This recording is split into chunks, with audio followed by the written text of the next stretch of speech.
ازيكم عاملين ايه؟ من كام يوم ظهر موضوع مثير جدا للجدل بعد ما اختفى فترة عن الساحة، وهو موضوع أمير القلوب. فلقب أمير القلوب كان مرتبط بشخصية معينة لفترة طويلة من الزمن، واختفى ذكر الشخصية أو اللقب ده فترة طويلة عن الساحة. ومن فترة قريبة رجع تاني يتعاد ذكر أمير القلوب على الساحة، وأثار العديد من الجدل ما بين مؤيد وما بين معارض. حبينا النهاردة في كلام في الصميم مع أبو تميم نحكي لكم قصة أمير القلوب بشكل وبطريقة وبمعلومات ما سمعتوهاش ولا هتسمعوها في أي مكان تاني غير عندنا هنا في كلام في الصميم مع أبو تميم. عشان كده عايزينكم تتابعوا صفحتنا على الفيسبوك وتعملوا لايك وكومنت وشير في كل مكان عشان يوصلكم كل جديد ونوصل لأكبر متابعين، وتتابعونا كمان على قناة اليوتيوب والإنستجرام. وتابعونا لآخر الحلقة عشان في مفاجأة هنعلن عنها بالتعاون مع مؤسسة الفاروق للأعمال الخيرية وجمعية نور القمر.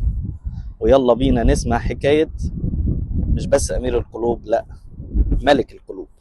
يلا بينا. ملك القلوب لقب كان أطلق على شخصية كانت بتحب دايما تساعد الناس وتعمل خير كتير جدا. واللقب ده كان مرتبط بشخصية ارتباط وثيق جدا، لدرجة انه خد اول صفة رسمية في اول خطاب رسمي لجهة حكومية في مصر. بطل حكايتنا النهاردة ملك القلوب هو ما خدش اللقب ده من فراغ، وما كانش مجرد لقب بيطلق عليه وخلاص، لا، دي كانت اول صفة رسمية ولقب رسمي يتحط في عريضة رايحة لجهة حكومية لبطل حكايتنا النهارده.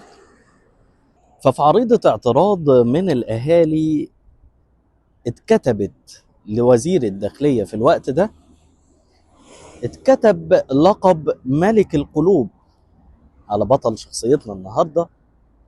واتمضت العريضة دي من أهالي المدينة أو القرية اللي بيعيش فيها بطل حكايتنا، وكمان اتمضت من الأجانب قبل المصريين.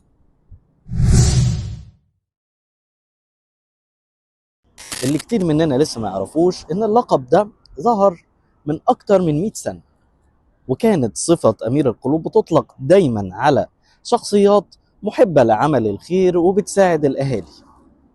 ولكن بطل الحكاية النهاردة أطلق عليه لقب ملك القلوب.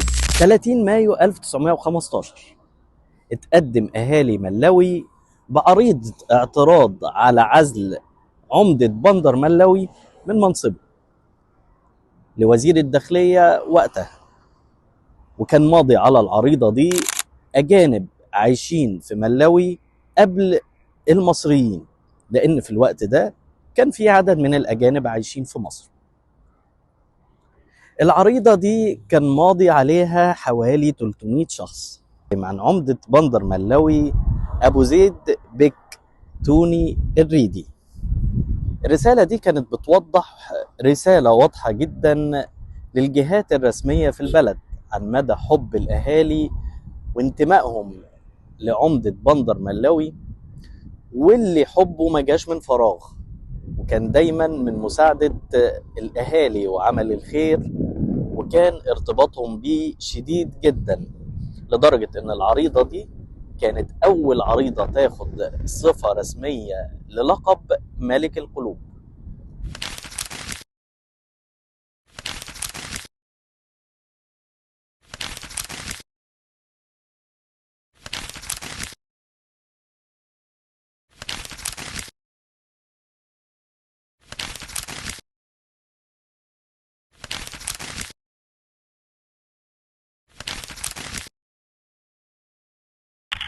دي كانت قصة بسيطة حبينا نحكيها لكم عن بداية وأول ظهور لملك القلوب الحقيقي قبل 100 سنة من النهاردة.